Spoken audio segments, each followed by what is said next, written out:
Hey, Nick. Hello, Warwick. Hello, listeners. Hello, listeners. I'm just going to leave space at the front for you every time now. Oh, and I was polishing my speed. Okay, that didn't really work. Anyway, I was trying to be really quick. I'm not touching that. Anyway, I do have a joke for you. You ready? Ready? Two robbers were robbing a bottle-o. I presume all our listeners are Australian, so bottle-o is a relevant term. Bottle-o, yep. The first turned to the second with a bottle in his hand and he said, "Isn't this whiskey?" And the second said, "Yep, but so's robbing a bank." G'day, I'm Waz. And I'm Nick, sometimes Coxie, mostly Nick. This is the Tradies in Business podcast, and we're here to share a bunch of tips, ideas, tactics that you can put in place to get change happening in your trade business right now. If you're really lucky, we're going to entertain you with a few mum jokes and, more importantly, a bunch of fantastic guests that will educate you in all things you need to know about trade business. But we do promise to do it with a whole bunch of fun along the way. I'm a self-confessed idiot, so strap yourself in and enjoy another episode. Now, you shared a different joke with me I did. before we pressed record, and you chickened out and went safe. Well, you'd already laughed to it. And so I don't think you can get a genuine laugh the second time you tell a joke. And I thought, nope, I'm going to take this one instead. That also assumes that you're getting genuine laughs when I laugh at your other jokes anyway. I think that was a pretty good one. I think you really laughed at that one. I cop so much crap from our tradiepreneur members, our clients, because they get to talk to us in person. And I get a fair bit of hate from our members about how I don't support your jokes, Coxie.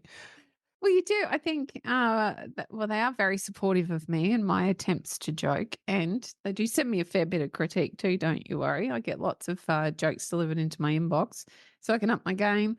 And they do run pretty fierce in making sure that I am protected. However, you do protect my jokes and laugh at my jokes and allow me the space to tell them in the first place. So I think you support me very well. And I'm also honest enough to say that sometimes I force a laugh, often. I don't think anyone can tell, so it's all right. That one was pretty good, though. Yeah. So was the other one that you didn't share Should here. I share it now? I'm trying to remember how it goes. No, I can't. No, doesn't matter. All right, you'll just have to hang around, listeners, for a lot longer, and maybe you'll hear it pop up one of these days. You know what? I'll tell it in Melbourne. I'll tell it at our event in Melbourne. If come Bribery. Yes. Bribery. If you want to come join us in Melbourne at the Get Off the Tools workshop, I will tell the joke and then you will be in the in crowd because you'll know what it is. 2 hours. We're going to show you the structure that we use with our tradiepreneur members to help them get amazing results in their businesses. Time off, new caravans, paying themselves properly, less work on the tools, all sorts of cool stuff, all the fairy tale stuff that you hear from a lot of business coaches. And we're going to share what Coxie and I do with our members in 2 hours, and you're going to walk away with a specific action plan. We're going to make sure you do some work, and you're going to be able to implement some things in your business, and it's going to cost you the grand total of $29 to come and spend a couple of hours with us. Look, we charge thousands to go and do workshops at conferences and stuff. So obviously, we want you to come and join our community and become a tradiepreneur as well. So it's a chance for us to meet you and see if the programs are fit. But come and pick our brains, get some cool stuff. And hey, you'll hear Nick's very controversial joke. It is a bit controversial. We should really labour the point of how good the joke is so they feel compelled to come and sponsor. I don't think it's going to work. Now, if you want to find out more about the Melbourne gig, it is on May the 30th, 2024. If you're listening to this in the correct timing, if you've missed it, then I'm sorry. There'll be another opportunity at some stage down the track. But just go and hit the website. I think. I don't even know if there's any info on our website about this. Just hit us up on email or socials and we'll send you all the details. Simple as that. Yeah, send us a message. You know how to do that. Now, we are here to teach you some stuff because that's a good way for us to help you out if you're listening to the podcast. It's up to you whether you do anything with it. I guess that's kind of the point of today's episode a little bit as well, is doing something with the things that you learn, with the information that you get. I'm sure ours is not the only pod you listen to, and we'd like to poke you in the brain box a little bit and encourage you to do something with the information you're getting from the interwebs. And we're going to share an example with you today of one of our Tradiepreneur members who did just that. Took the information, implemented it, and blow me over with a feather. He got some results. Knocked me down with a feather, that's it. I think that might be. It's a good thing you don't tell the jokes, Warwick. Well, I was going to say something else, and then my political correctness filter kicked in, and I thought, oh, better not say that because that's no longer appropriate in 2024. So, bugger me dead, I messed it up anyway. Doesn't matter. We're going to talk about recruitment a roundabout way today because it's still one of those things that so many of us are struggling with. It can be really hard to find great people. Really, really challenging. We have a few strategies that we use within the program that we help you instill in your business. And one of these we wanted to talk about for you today so that you could copy it. I was going to come up with a new fancy fang dangle word, but you know what? Just steal our stuff, stick it in your business, copy, paste, and make it work for you. And it's around a strategy that we've done this several times with several of our business owners that are keen enough to follow the steps, and they've all had the exact same result. They've received multiple expressions of interest from excellently qualified tradespeople. So not the normal run-of-the-mill stuff that so many of us are used to seeing when we run an ad. It's that they're getting really high-quality applicants, and applicants that actually fit the business rather than the business having to mold itself around a team member. We're seeing it work successfully and very, very well. And it starts with the ad. So I'm not going to talk about the actual business owner that did this because I'd like to give him just a little shade of anonymity, although at any time he can call himself out if he wishes. However, he does have a building company, and so he was looking for a carpenter. He's in Victoria, so you can imagine, well, actually in every state of Australia, it is still very, very difficult to find tradespeople. He was really struggling with his previous attempts at trying to find a skilled carpenter. He didn't need someone with a particular level of experience. He was happy to take a carpenter, full stop, at this point in time. But he wasn't getting what he required. And so we did a little bit of work with him, and we helped him instill a system that we use consistently to get great results. The first step of this system, and the one that I think requires the biggest shift in thinking, was taking a normal name, rank, and serial number type ad and turning it into something a little sexy, Warwick. Yeah. There's a lot of noise out there online these days. There are companies advertising their products. There's people trying to recruit staff. There's all sorts of other weird stuff being shared online. So suffice to say, there's a lot of noise online. And for you to get your job ad in front of the right people can be really, really hard. And so you have to try, well, you don't have to try anything, actually. You don't have to do squat. But if you want to get some different results, you need to do some different things. And if you keep running those name, rank, and serial number ads for your recruitment campaigns, or worse still, you just post it on your Facebook feed once, or you tell a few people, hey, do you know anyone that's looking for a job as a plumber? Then you're just going to keep getting the same results. So different looks like a few things. It looks like a sexy headline. And Nick, you've dropped the sexy word, and it's a term for the tool that we teach our clients to use. We have a tool in our Tradiepreneur member portal that you get access to when you join our program, and it's a fancy name. It's called the Sexy Ad Builder.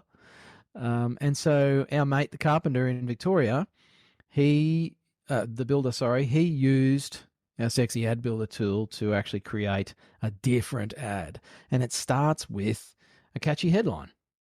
If you've just got experienced tradesperson wanted. Excuse me, Nicole, while I fall asleep. That's exactly what everyone else is going to do. They're going to do this thing called scrolling, and I'm doing the thumb action now, which those of you watching on YouTube will see. I'm doing my thumb lattes. they're just going to scroll on by because it doesn't stand out. It doesn't sound like anything interesting. If they're already working as a carpenter, plumber, landscaper, whatever, and they're bored in their job or feeling unappreciated, and they see your headline that says experienced landscaper wanted, they're going to go, oh, gosh, another one of those. And they're going to scroll on by. Here's the thing, right? Most of the people that you really want to employ are already employed. Yes. So you need something to stand out so you catch their attention. So you have the opportunity to spend more than 2 seconds with them as they scroll on by and get them to buy into what is your company. And so what should be within your ad is the passion you have for your company, the way you take care of the people that come to work with you. Your personality should be in there. We did this with a sign writer as well from the Sunshine Coast, who I'm not afraid to say really struggled with the idea here of being able to change up the way he was talking to his audience. And it worked so incredibly well because he used humor. That's who he was. He was much better at telling jokes than I am. And so he was known for the jokes that he had, and he used some of that in his ad, and it became really attractive. And whereas they'd been running an ad before for 3 months without one inquiry, this triggered for somebody to come along from another company, a rival company, I might add, who decided it sounded like a far more fun workplace to go and work within. And so he put his hat in the ring, and came to an interview. It was just incredible to see the result and how quickly it happened. So I think this is about, it's not just standing out from the crowd and being different. It's appealing to those that are currently employed, because that's really who we want to target. They're the people that we want, not necessarily the people that are looking for work. Because why are those people looking? Some of them will be legitimate. Some of them are looking because they're not fantastic at what they do. We want we almost want to headhunt someone. Yeah. And the other thing about creating a different ad especially is you're going to grab somebody who's not necessarily leaving their current job for another $3 an hour or another $10 an hour. Right. They're leaving their current job because they want something different. So you need to be the different thing that they're looking for. Now, they might not necessarily know what they're looking for, but if you have, a tongue-in-cheek, play on words kind of a headline that indicates that you're a fun place to work, or that you've got a sense of humor and it's a bit lighthearted, or it's taking the mick out of the industry or something like that, the good old Aussie way of sarcasm, then they're more likely to go, oh, that sounds a bit different, because that's what they want. They're not going to leave for $5 or $10 an hour because they know that they're going to have to work even harder and you're going to expect even more out of them. So, getting into a bidding war over wages rates is, for most of you listening to this, probably not the sort of people you want to attract anyway. So that ad really needs to stand out. Headline obviously is the first thing, but that gets you, there's a really old rule of thumb in advertising and publishing, and I think it's the rule of threes. It used to be called. It's probably chopped down now to the rule of like 0.1. But you think about, when you're looking on the internet, and I said before, it's very noisy. There's lots going on out there. We literally have a split second to grab someone's attention. And so as they're scrolling through Seek or Indeed or through their Facebook feed or whatever it is, for you to catch my eye, you have less than a second to get my attention, because what we're all doing is scanning, looking for something interesting.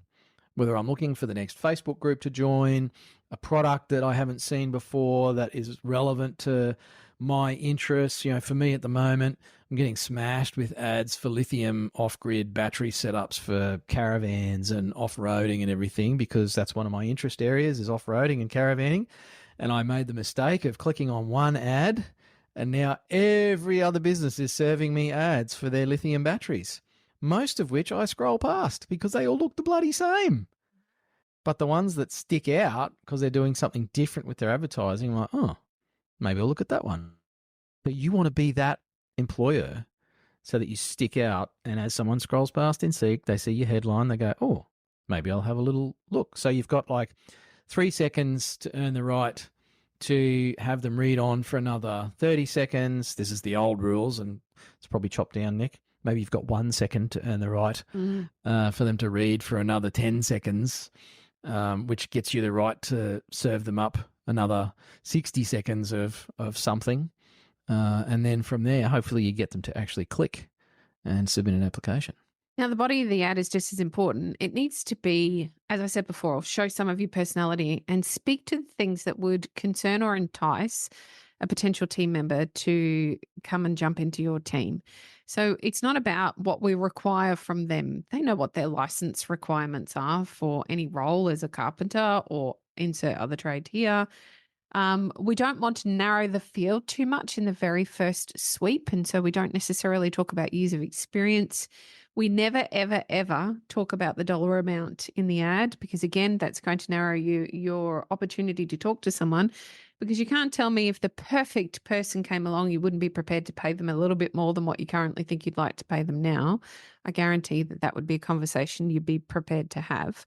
And so we try to avoid narrowing whilst talking to the benefits for the potential team member. So what kind of amazing things do you do in your company that others don't? What kind of opportunities do they have? Do you have a flexible workplace? Do you have extra leave? Some of our employers within the Tradiepreneur program do things like add on an extra day to most public holiday long weekends. So they get a 4-day weekend instead of a 3-day weekend. Is that something that you're already doing? Or do you knock off at lunchtime every Friday so they've got more time with their families? Or do you have the kind of workplace that can support a tradesperson who might be needing to pick up kids from school a couple of days a week? Talk to the potential benefits for the person that you would like to entice and talk about how your company fosters and facilitates the kind of environment that you do. That becomes really attractive to the bright people who might be looking to jump ship from somewhere else or might just be scrolling by. It might be, wow, I never thought about the fact that I might be able to go and pick up my kids from school 2 days a week. That would be incredible. That would really reduce the stress in my household. I think I'd like to do that, even though I might take a pay cut. That could be really beneficial for our family. And so the body of the ad needs to talk about that as well before you talk about the next step. So the next step should, again, encourage all that fit within the very broad filter that you've set to reach out and take a following step.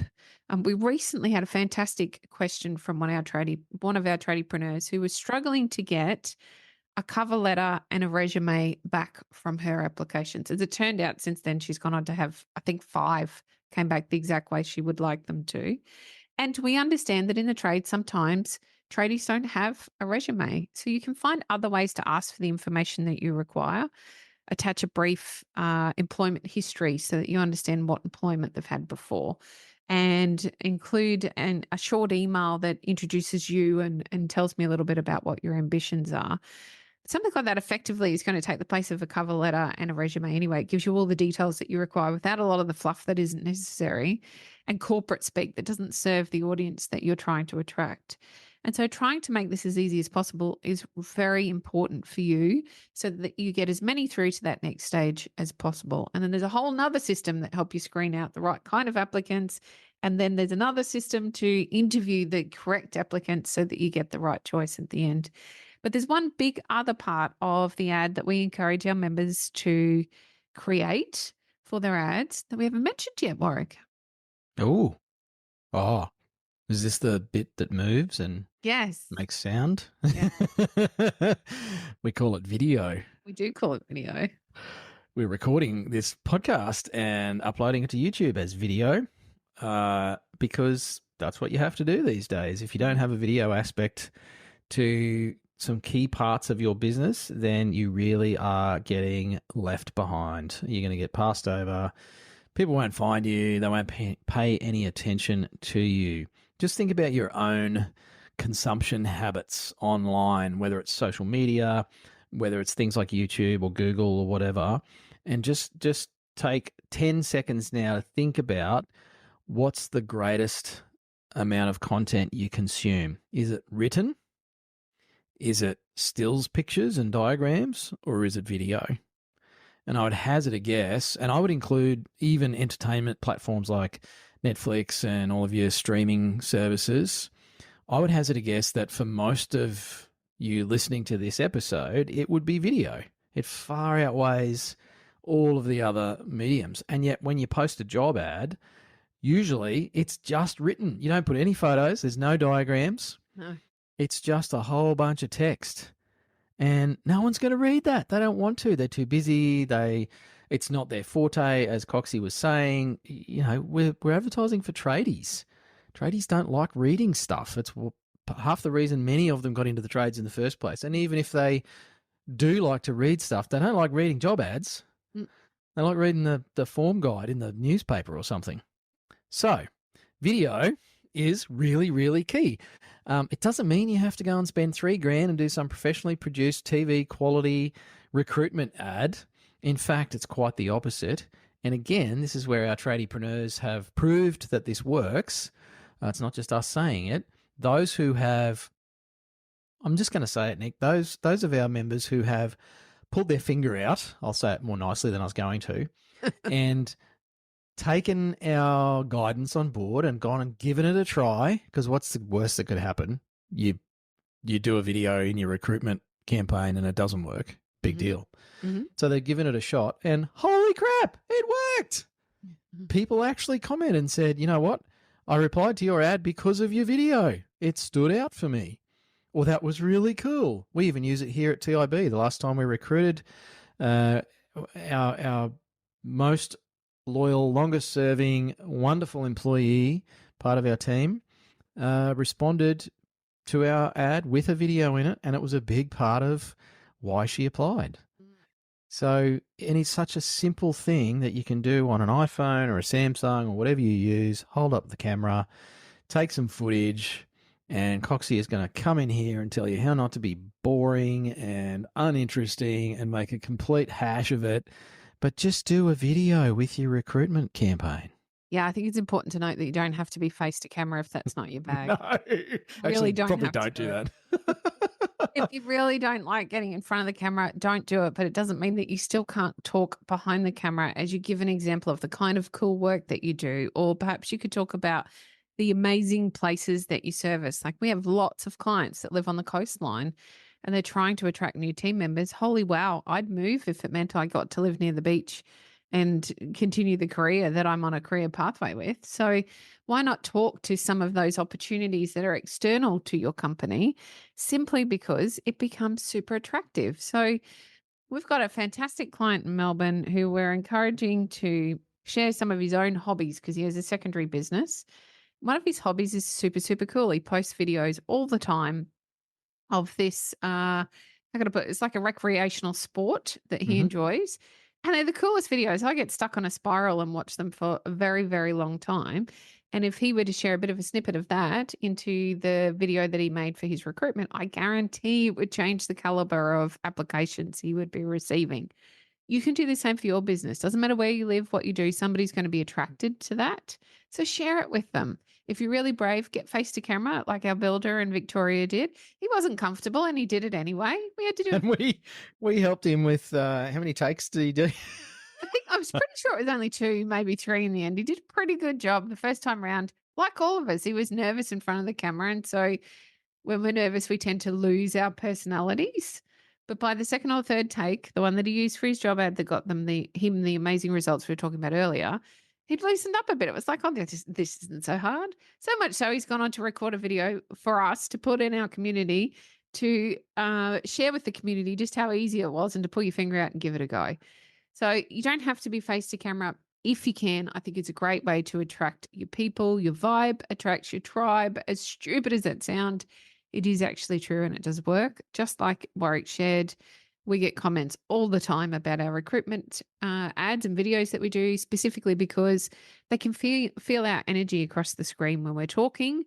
We do face to camera because we do it all day, every day anyway. However, they can hear that in your voice and the passion in your voice and the pictures. You can even put together a carousel with a bit of music and a talk over of still images. It doesn't even need to be totally videoed if that's not your forte. So I encourage you to give it a go, make it a little bit exciting.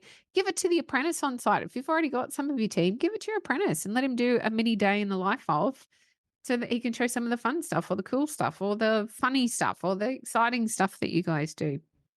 Less of the boring stuff, please. We had another one of our members do that, actually involved their team member in their recruitment video. The team member was keen for that because he was getting smashed with work. They were overbooked, overloaded, and it was like, hey, do you want to help me put a video together so we can find another staff member? It's like, hell yeah. Now, it was cheesy and it was rough and it was unedited, which made it even funnier. Yeah. And it worked. So, look, video works. You're listening to this. Obviously, this is not video, and it's a massive step up from the written word. You would not sit and read the transcript of this episode, and yet here you are listening to us bang on for half an hour about how to recruit the right team to your business. So, do a video. It's only got to be a minute, maybe two. And it just shows a bit of your personality. And if nothing else, it could be the worst video in the world. Nobody else who's advertising for a plumber, carpenter, landscaper, electrician, or whatever is going to have a video. So you're going to stand out just because you've got one. It could be a video of your cat. It just doesn't matter. I don't know if a video of the cat's really going to cut it. No, I want to see someone do a recruitment video with their cat. Maybe if you put a tool belt and a hard hat on. How cliche is that? You'd probably get the RSPCA calling. Probably. Right. If you need help with this, it's really not your jam and you're going to get stuck and it's going to prevent you from doing some of the amazing stuff that our tradiepreneurs are doing, you know where to find us. Or even better, come along to the Melbourne Get Off the Tools workshop where we'll spend 2 hours working with you on some of these strategies. We're going to demonstrate a bunch of these strategies to you. We're going to show you how you can implement them. And as Warwick said earlier, you're going to walk out the door with your own plan so that you can go and execute in your own time. If you've got any questions, as always, just reach out. You can email via the website or you can reach us on social media. Thanks for listening. Hooroo.